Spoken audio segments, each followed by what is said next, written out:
இடியப்பம் சுடுறதுக்கு உப்பு போட்டுக்கலாம். கொதிச்சு வச்சு தண்ணியை வச்சு நல்லா கிண்டிக்கினேன். ஆவி பறக்குது.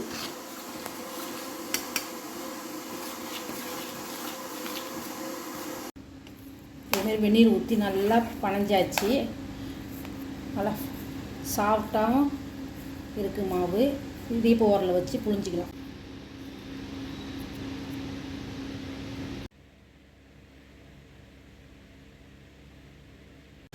இடியப்பம் வந்துருச்சு, எடுத்தாச்சு.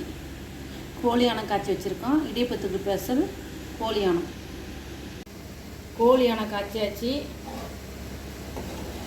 இடியப்பம் வச்சு கோழியானம் ஊற்றி சாப்பிட வேண்டியதுதான்.